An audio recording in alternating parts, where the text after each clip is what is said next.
Good morning. Welcome to Equity Story Trade Watch, the 17th of May, the Wednesday. Of course, I'm here with Claude. Welcome, Claude.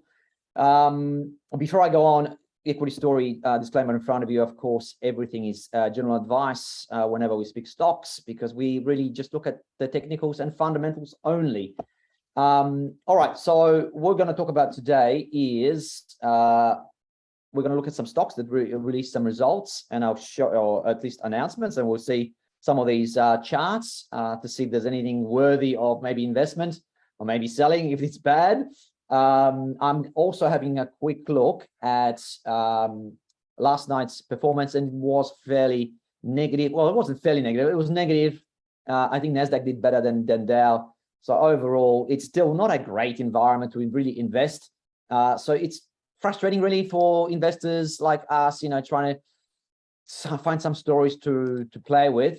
But, you can still find definitely some positive charts where we can make some money. So we'll go through them. I've just changed it to the screen to show you some of the announcements this morning. So I'm going to go through, first of all, SKO. And later on, of course, we're going to go through the thought of the week. And we've got a couple of themes that we're going to have a look at. I think, Claude, you're going with, I can't even remember. I'll leave it. Telcos. That's it. I'm going with AI. But we'll find some stuff, some good stories in those two sectors. So let's start with the first one, SKO. A travel and leisure company, tech company, travel leisure, still unprofitable, but look at the move today, Claude. So look, there's a bit of movement, and I know they're still unprofitable, and I know it's still, probably a long way to go, but there was a massive improvements on the top line, obviously growing quite strongly. And gave a good guidance, but I'm not sure if you ever looked at this story. This used to be my little favorite. I used to have it around here. Then unfortunately, I had to sell it around here because obviously it went under the trend lines, and I haven't touched it since. Right. So I mean, obviously did the right thing by getting out. Maybe a little bit too late. We probably should have got out a little bit earlier. Probably should have got out on there, but I think I got out around there. But anyway, it still saved myself some money. It's come back to there. It's still on my watch list because I really like the company. It's got this partnership with Booking. I think Booking.com has also got about 5% of the companies itself. But, unprofitable. So really, there's not much interest in it. And it might struggle for a little while, but it is at least some signs. Green signs, nice big green candle. It needs to do a lot more than it has. But I think we're on the right track now. So we'll see how it goes. I think it's one you can leave on your watch list for a while, Peter. This is a bit of a success for the bottom pickers today, and good on them. But at the same time, the forecast increase in revenue according to their guidance is less than the current net loss. So probably still looking at a loss next year as well. Fair enough, and that's probably why I'm sort of still away, and probably the charts are still languishing. But at least we're heading in the right direction, like I said a little bit earlier. All right, let's go to the PWR, which making 2 acquisitions today. And I know some of you guys are probably playing this as a dividend stock, which is fine. It's got a nice, strong dividend. I suppose the auto industry, the car industry right now is still doing okay. We're going a little bit softer economically wise here in Australia because obviously of the interest rate going up. But, the auto industry, it seems to be still performing okay when you see some of the numbers coming through when they're reported in February. So for me, under the trend lines, obviously always a no, right? Buying as a trend, but as a maybe make a case for a dividend play, then we put it in a monthly and just see where it is. Maybe a bit early, but it's not too bad, right? Probably better stories out there, but I don't mind it. Anyway, acquisitions, that's how they live. These guys live by. They are pretty much consolidating the sector. Let's go to the next one. We got M&D, and I want to have some look at some of these companies because I'm just interested to see what the charts look like because I haven't seen them for a while. If we ever go back into a hot economic cycle, you have to see something like Peter Warren probably trading higher. The thing is, they're just always low PE ratios because it's like those things get hit so hard in any kind of downturn. Yeah, it's absolutely true. That's why I've never thought of. Think to myself long term. Always thinking to myself just a trade or a dividend, and I'll be happy with it for a little while.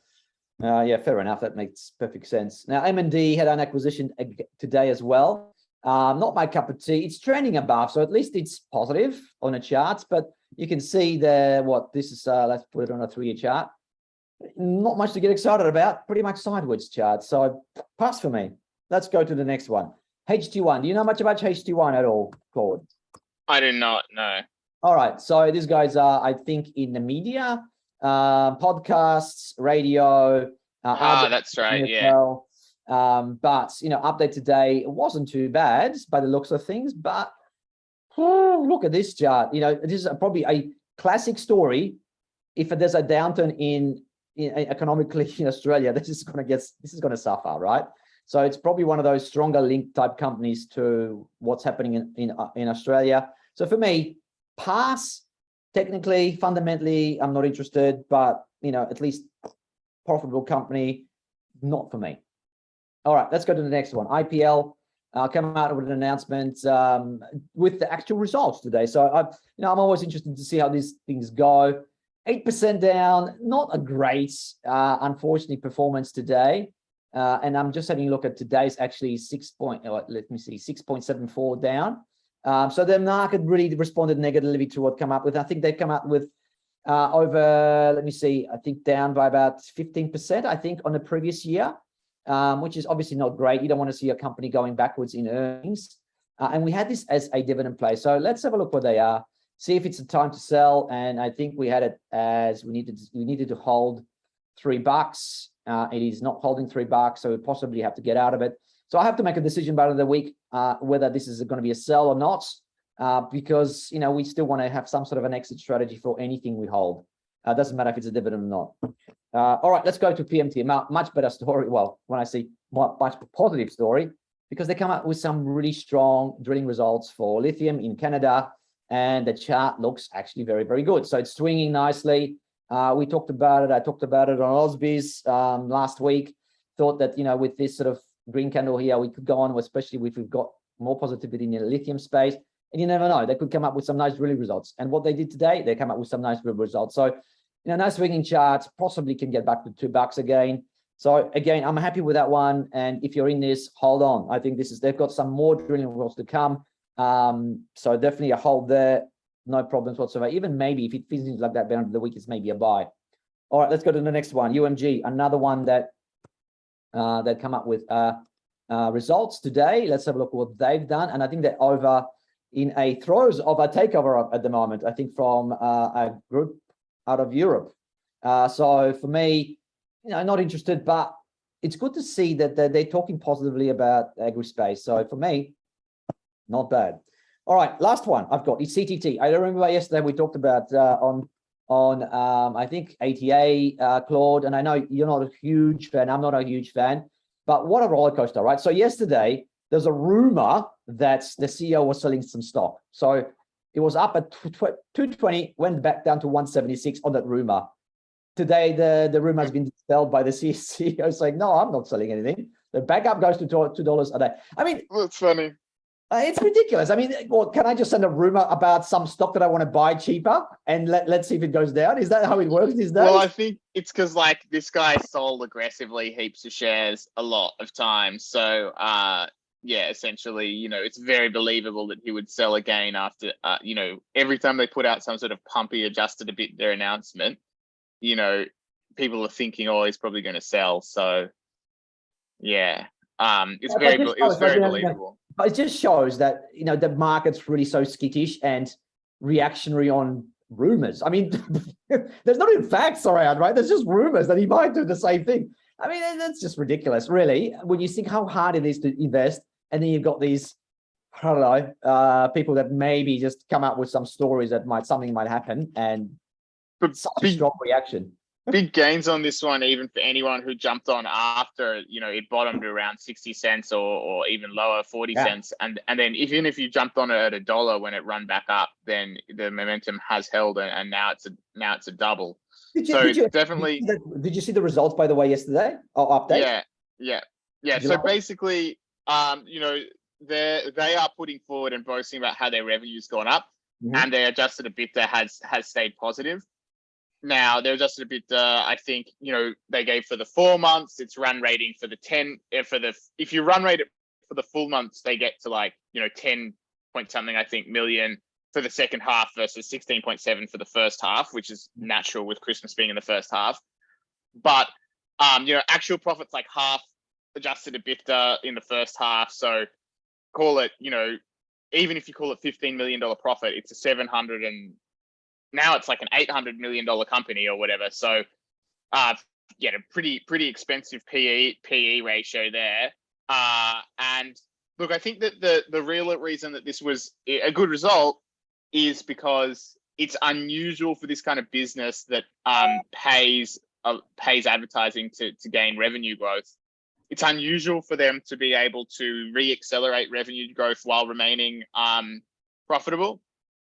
So, I don't know what they've been doing there, but in a big at-scale online business, there's lots of levers you can pull. So you could stop doing paid advertising and really smash the promotional emails, for example.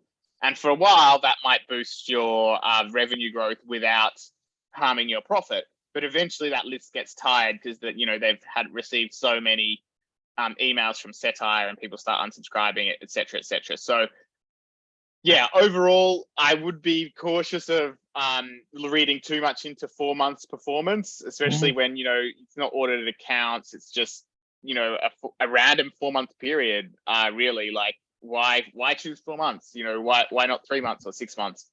So there's a lot of easy ways. Like a very strong 4 months might not be, indicative of the underlying strength of the business. But really the big one for this one is they spent in like 2022, they spent a ton of money advertising, and the results looked like an absolute dumpster fire, which is why we saw the share price go down to 40 cents. And now they've focusing on profitability, and the market likes that. So I wouldn't get out of the trade now, but I definitely still would think of this as a trading stock, not one that I'd hold long term.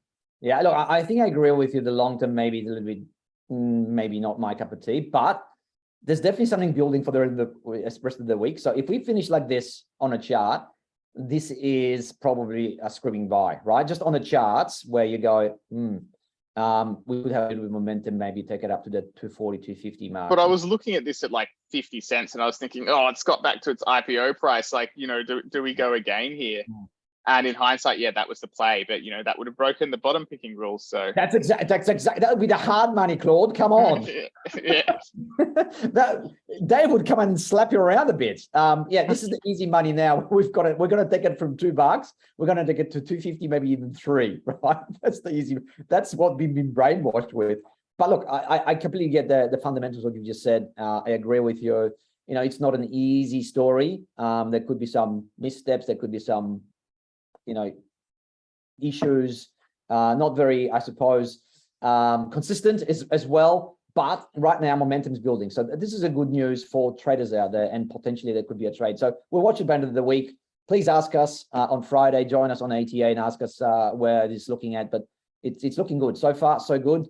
We'll see. As long as the market doesn't get spooked by the end of the week. All right, let's move on to our before I do that, I quickly want to mention gold, because gold has just gone under $2,000. No. So where are the gold stories? All right, let's have a quick look. So we'll have a look at maybe 3 or 4. EVN probably still holding okay, which is good. Thank God for that. All right, let's look at NSD. Look, I'm a little bit worried with gold going under $2,000. I'm always going, oh my God, where are we going to go next? Okay, not too bad, still for the week up. Let's look at CMM. All right, so still holding on quite nicely. You can see those charts. That's still holding on okay-ish. CMM, and last one I want to have a look at maybe DG as a story as well. And let's have a look. So no panic in the middle of the week. Yep, we're still holding on. Still chart saying technically a hold. All right, let's move on to the thought of the week. So I posed the question to you this morning, Claude. Which sector you're looking at to find a story for the next coming period, I suppose. And you came back with telcos, which is interesting because obviously you're going defensive because we're thinking here recession, maybe a bit of troubles with economies. I completely get it. So please talk to me about the sector and the stock you pick. Yeah, right. So There's three that I wanted to consider, which are small cap telcos. Now, generally speaking, I don't think telcos is like the best ever sector to invest in, but generally speaking, you can get a good run with a telco, and I mean multi-year run, not like a short trade. When they go on an earnings growth cycle, and my thinking is essentially, telcos have been hit pretty hard lately. You generally struggle to find any that are like looking absolutely great. I think a couple of years ago, a lot of telcos did come up. I'm talking small cap telcos. A lot of telcos did come up a lot in the COVID bubble, I guess, and there were even some takeovers and stuff like that that went on in that time period. So it was kind of like a hot space, but a lot of it's come down, and we're left with some of the more neglected ones that are kind of looking maybe cheap based on their assets. So the first one I was going to talk about is Superloop, which I'm saying, I'm not saying it's time to buy now, but the thing is, these guys do have like genuine hard assets that are paid for, and they, you see the directors buying shares, you see, essentially what looks like it could be a company that is reasonably cheap just purely on almost the book value, basically. Like if you, I'm not saying you should rely on the book value as a way to invest, but supposedly it's trading at under book value. So that's interesting, and it suggests it could be a bit of an asset play. Now, in the case of inflation on a really zoomed out level, essentially what happens is that you have, the cost to replicate or build competing versions of those assets would cost more now than it did back in the past when they built the assets themselves. So that's sort of like the hidden potential value there. But at the same time, they've got 123 million in property, plant, and equipment now on the balance sheet. The bet is on a high level that actually it would cost more to replicate that kind of thing than what it is held on the balance sheet for. Now, essentially, the story here is that it's a bit of a turnaround. It's been a mismanaged company, still not profitable. It made a bit the profit in the last half of 10 million, which is nice to see. And that's not particularly good, by the way. It's still too early for these guys. But as I said, looks like perhaps book value supporting it. You do have directors buying. So I would argue that, if the chart did start lining up for this, and if that is matched with also improving fundamentals as they approach actual profitability in the next couple of years, arguably, then this could be one that goes for a little bit of a run. And I don't know, maybe by the time that happens, the share price will have already moved up too much. But at the moment, at 60 cents in terms of just pure valuation, you wouldn't argue that it's like mind-blowingly overvalued, because you can kind of rely on the book value to support a little bit. Fair enough. And look, obviously, technically wise, it's just not there yet. I completely get the merit. I think maybe the telco space is probably undervalued. It's been neglected really in this market. So definitely one for the watch list. And let's see. I think technically speaking, if I'm looking at this, I'm probably more interested if it gets to about 80 cents and then moving it up to $1. Cool. And if it gets up to $1, then you really get into it like big time, because probably the fundamentals are now starting to cook, right? So yeah, what I'd be looking for is improved full year results that really make it look like it's going to be profitable in FY 2024. And then if it's still at around 60, 70 cents, I'd say it's pretty undervalued. Although, as you say, it might have already moved up to $1 by then. Yeah, which is fine. Look, like I said, that's the hard money right there, trying to pick the bottoms. We're going for the easy money. So if it's a legit company, Claude, we can still take it from $1 to $2, right? Back to where it was maybe 2019, 2018, which is still 100% gain. So which is good. So I get it. You never know. We could be getting into around 80 cents as well. So it's still pretty good. I don't mind this story actually. So okay, let's put it on a watch list. Now the next one would be Symbio, SYM. I'm hoping this chart is not too much of a disaster, but because the company itself has an interesting play. But again, look, it basically just reconfirmed its EBITDA guidance for FY 2023, keeping in mind that it had a pretty rough first half of FY 2023. So 26 million EBITDA, they're saying for the full year, and for the first half they only had 11.6 million EBITDA. So stronger second half, they're saying. They recently reconfirmed still on track for guidance. So I think we can say 26 they'll probably get to. However, just to underline like the fact that these guys are still in the downgrade cycle, their original guidance was 26 to 30 million. And then they've confirmed, they say in their announcement that their EBITDA guidance is confirmed, but then they say they've confirmed their guidance in the range of 26 to 28 million. So still too early for these guys. They're still in a downgrade cycle, but starting to look pretty cheap. Like even the market cap's about 170 million. And if they hit that EBITDA, they're only 6.4 times EBITDA. And so I think you could like make the case here that they start to get like potentially pretty cheap. Again, the story is they're like reinvesting in growth in Taiwan, Malaysia, and Singapore. So that's like holding back their profit for now. As those new geographies reach profitability over the next couple of years, we should see some strong growth there. But yeah, still probably too early. Okay, and again, it's very similar to SLC. Chart's not looking great at the moment. You know, like you said, fundamentally probably cheap. We just need to wait for a bit more momentum come back before we get really interested in the story. Definitely another watch list one. We actually had it in our portfolio. We had to sell out when it went back under it because we actually like the story. But you know, you can see again, it's just been, like you said, on a downgrade cycle. So you just don't want to get into that before we get back on the train of a positive upgrade cycle, or at least stability. That's when we sort of want to get in. And hopefully that's probably about $2.50 at this stage, right? So again, you know, this is the hard money. We want to sort of try to pick it up when the momentum starts returning. And it's probably going to coincide with the positive fundamentals, really, when they sort of start happening again. So that's sort of going to carry up as well. What's your third story? Third story, easily my favorite for today.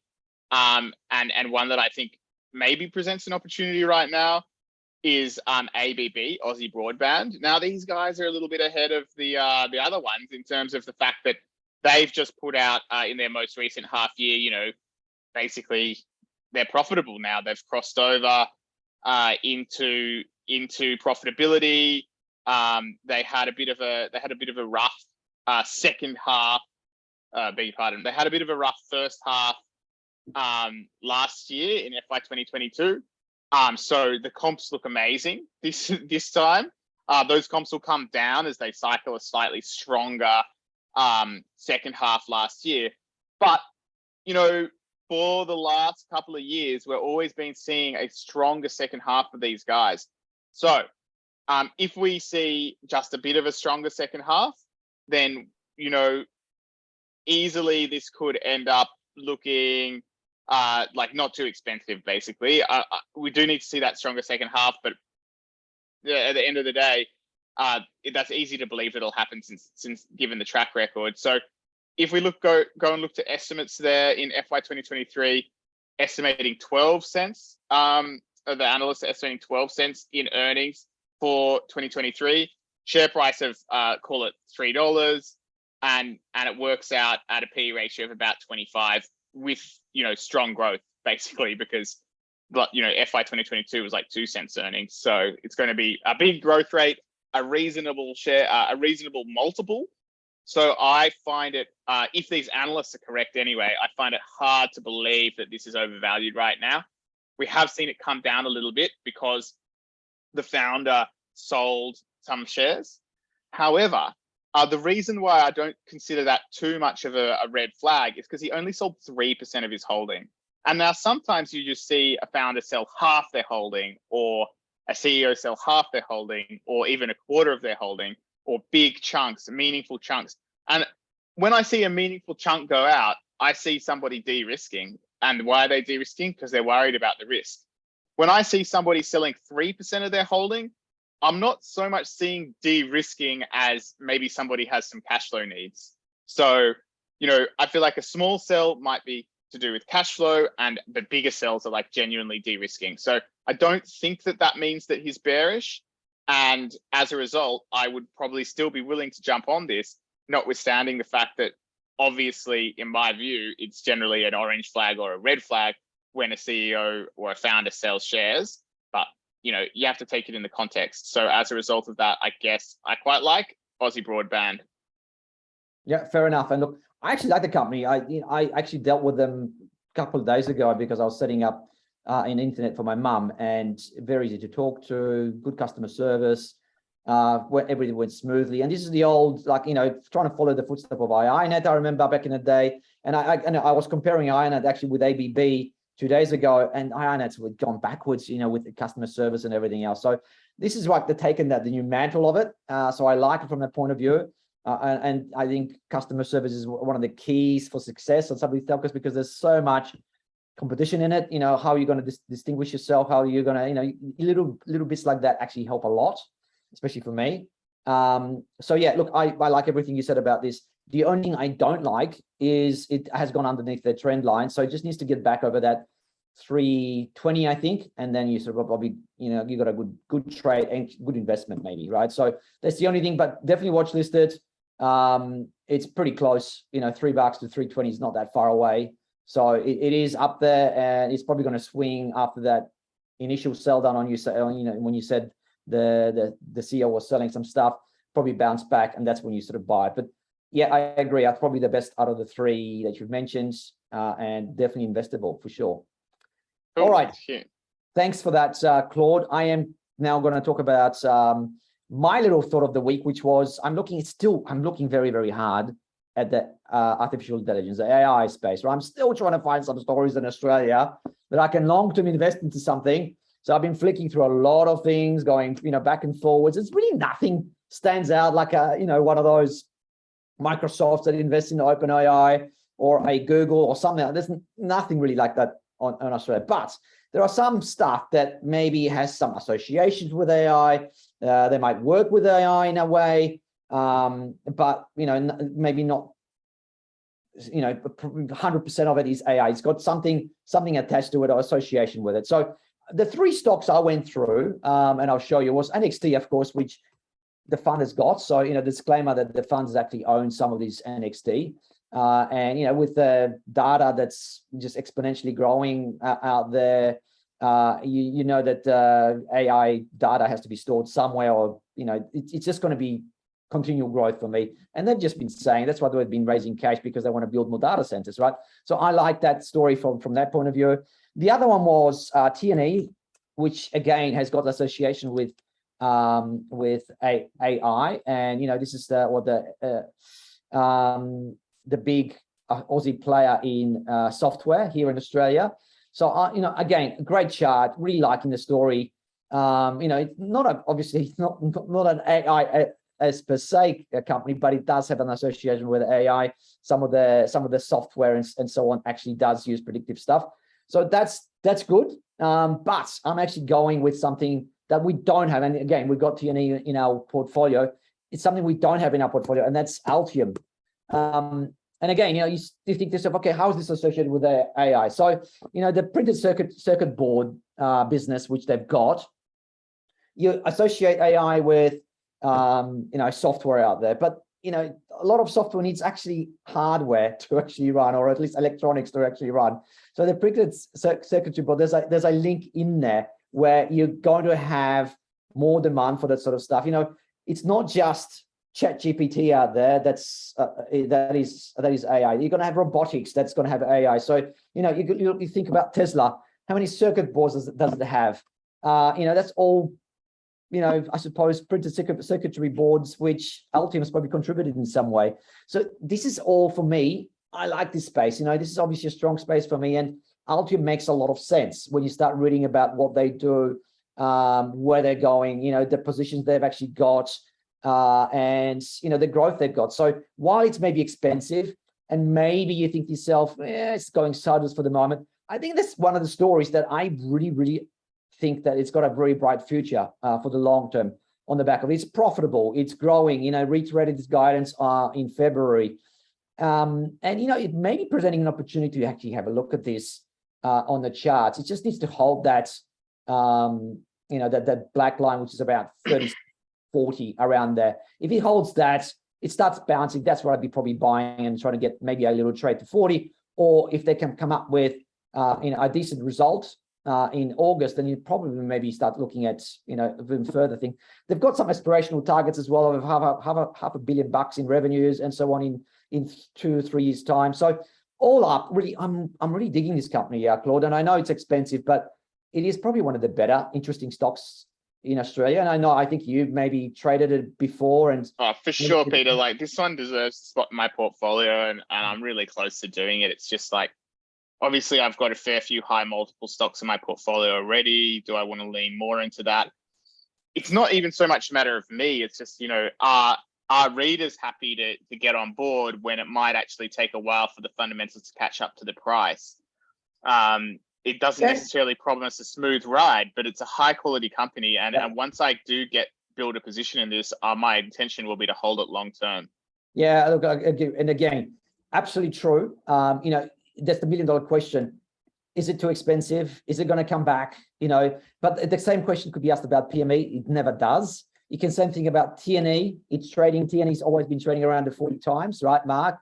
And it's looking great still. Look at that. I mean, yeah, you're going to have a little bit of dips here and there, but generally speaking, it's going up. So again, I agree with you. Long-term, Altium makes a lot of sense, and you just got to grin and bear the fact that maybe it will be expensive forever, right? Because it's an interesting story. So I think the momentum's still definitely there for me. So I'm actually quite positive on it. It just needs to probably just hold it and turn it a little bit before I actually make a go for it, guys. When you weight I know from experience, when you weight your portfolio to like high quality growth companies, like in a period where that factor is on the nose, which is kind of now, since interest rates may continue to go up, it's going to be tough times. But oh my gosh, once you get a cutting cycle again, like, you just hold on and basically never sell. Like, these are the ones that you can hold for 10, 20 years, and they'll probably be a lot bigger, and they're the future CSLs kind of thing. So it just depends what your time frame is. But part of me is just thinking, just buy Altium and hold on, and if it does come down, maybe I'll buy more. Yeah, look, and you make a good point here, because I normally look at stories, and I'm trying to obviously, like probably everyone else out there, but I'm always trying to find the small cap that will turn into a large cap one day, right? This has got large cap future for me, where I can see it being one of the biggest stories on the ASX, right? Before maybe it gets taken out. We've already had a bit of somebody had a go at this before at $40. So I can see it because it's in a very, very interesting industry. And it's a growth industry as well. So for me, there's got a lot of things going for it. The only thing that's not going for it is the price. But eventually, things sort of work themselves out. Maybe it will trade sideways for a couple of years, like it's been for the last, 2 or 3 years. So it's starting to catch up. It's still growing, by the way, overall. So I think, I don't think you're ever going to pick it up at 16 times revenue or even 20 times revenue. But if you can maybe pick it up around the 30 times or 40 times, I think maybe it's still a good long-term investment out of this story. And I know, look, if you look at the chart over the last 5 years, you had 3 times possible buy it around the $25 mark, right there and there. I don't think you'll have another go at this. I think now probably the best you can do is maybe around the $30 mark, maybe 32. So yeah, look, 34, 32. But if you've got that long-term 10-year outlook, I'm probably thinking more like 50, $60 by then, right? So that's why I'm sort of really, really liking this. And yeah, look, just got to wait, just got to be patient to see when we should actually get into it. But yeah, I agree with you. Quality, long-term, that's the sort of story I really like. All right. Thank you very much for that, Claude. I enjoy every time I speak to you. I always enjoy your ideas, your thoughts. We have a good time talking about different things, not just technicals all the time. So have a great day. Thanks, guys, for joining us, and see you again probably Friday with you. Thanks. Good to see you, Peter, and have a nice day, everybody. Cheers. Bye. Bye.